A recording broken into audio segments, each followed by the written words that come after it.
ఈ రోజు మీరు చూస్తే ఈ విధంగా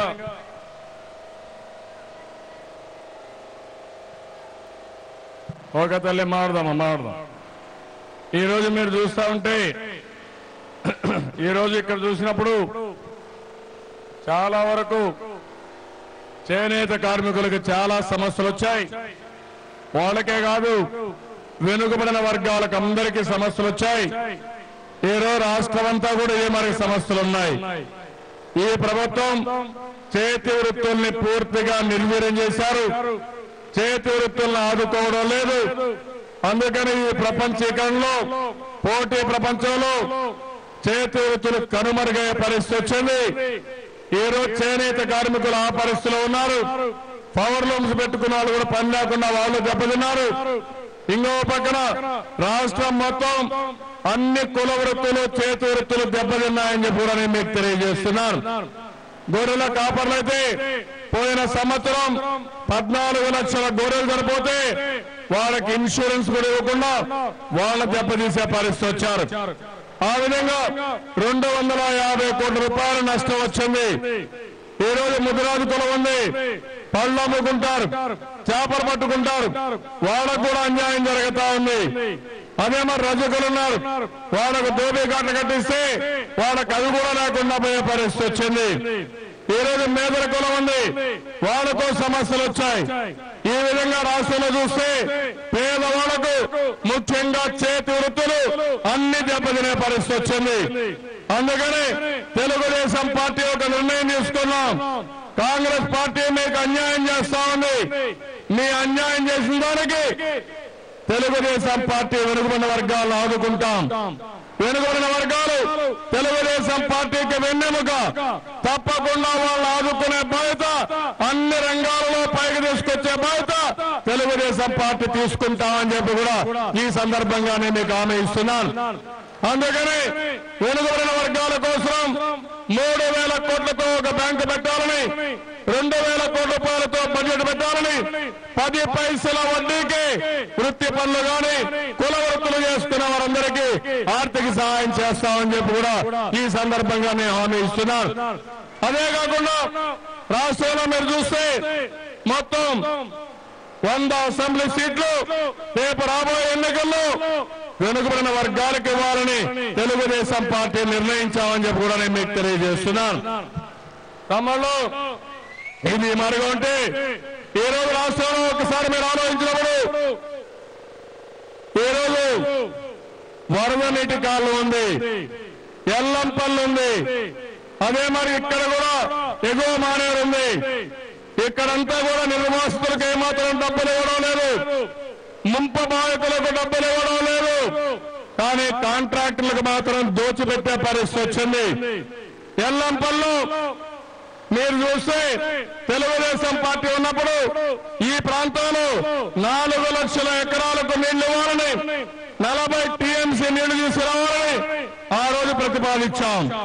ఈ ప్రభుత్వం వస్తేనే 12 టీఎంసీ కుదించి అందులో కూడా పూర్తిగా అవినీతిలో కూరకపోయారు.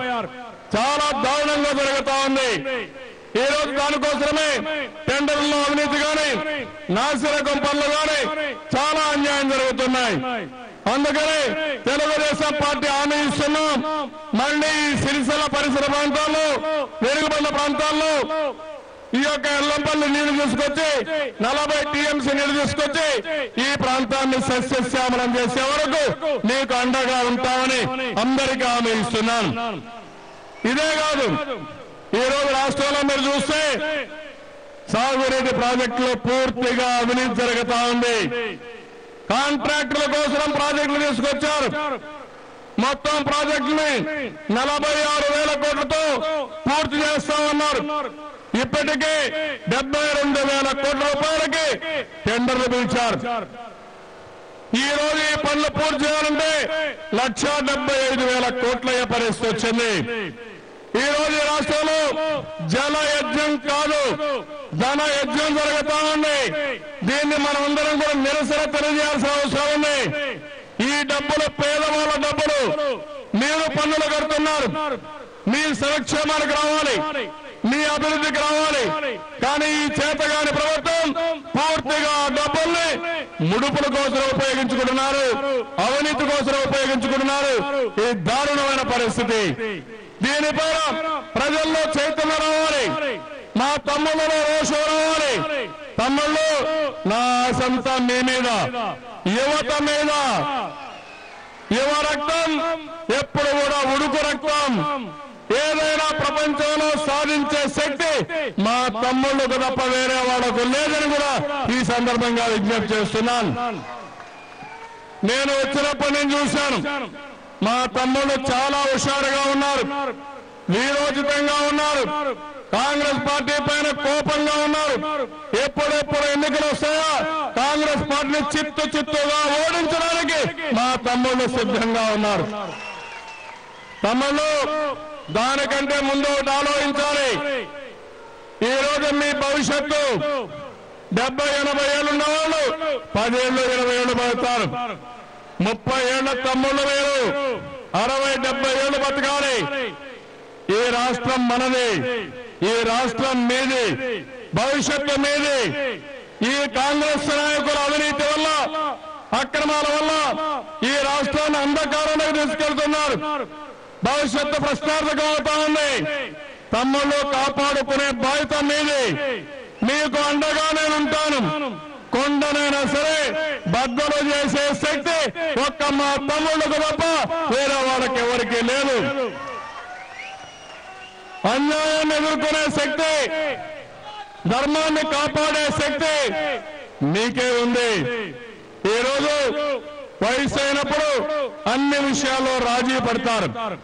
అదే వయస్సులో ఉండేటప్పుడు, అదే మరి యువత వయసులో ఉండేటప్పుడు ఎక్కడ అన్యాయం జరిగినా, ఎక్కడ అక్రమాలు జరిగినా దానికి తిరుగుబాటు చేసే శక్తి ఒక్క మా తమ్ముళ్ళకే ఉంటుంది. అందుకే నేను మిమ్మల్ని అడుగుతున్నా, అవినీతి పైన ఉద్యమించండి, అక్రమాల పైన ఉద్యమించండి. మేము మీకు అండగా ఉంటాం. మీరు ముందుకెళ్ళండి, మీ వెనకాల మేము నడుస్తామని మా తమ్ముళ్ళందరికీ విజ్ఞప్తి చేస్తున్నాను. ఈరోజు సాగునీటి ప్రాజెక్టులో అన్యాయం జరిగింది, వేల కోట్ల రూపాయల అవినీతి జరిగింది.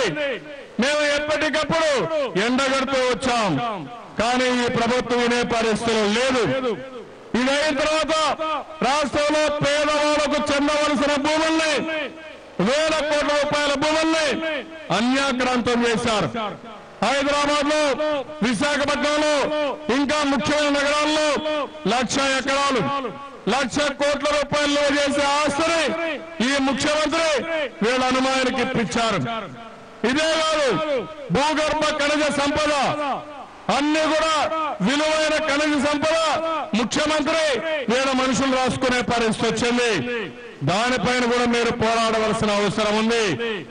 ఈ రోజు నేను ఒక విషయం అడుగుతున్నాను. గల్ఫ్ లో కొంతమంది ఉపాధి కోసం పోయారు, కరీంనగర్ లో ఎక్కువ మంది పోయారు. అక్కడ పోయిన తర్వాత అక్కడ చట్టానికి సహకరించలేని, ఒక విధంగా చెప్పాలంటే ఇక్కడి నుంచి పాస్పోర్ట్ సక్రమం కాలేదని వాళ్ళు ఉపాధి లేకుండా పోయింది.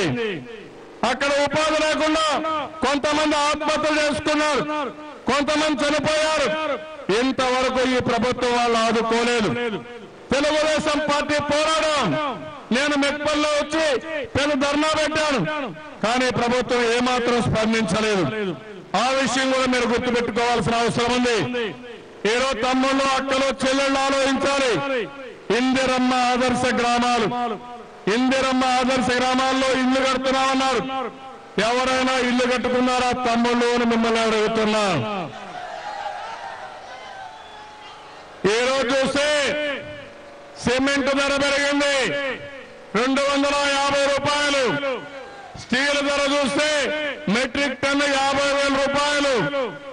ఇటుక పెరిగింది, ఇసుక పెరిగింది, కంకర పెరిగిపోయింది, కూల రేట్లు పెరిగిపోయినాయి. ఏ పేదవాడు ఇల్లు కట్టాలన్నా 1,00,000 రూపాయలు అవుతుంది. 1,00,000 రూపాయలు అప్పు చేసి 2 రూపాయలు 3 రూపాయలు అప్పుతో మీరు ఏ విధంగా కడతారో నాకైతే అర్థం కావడం లేదు.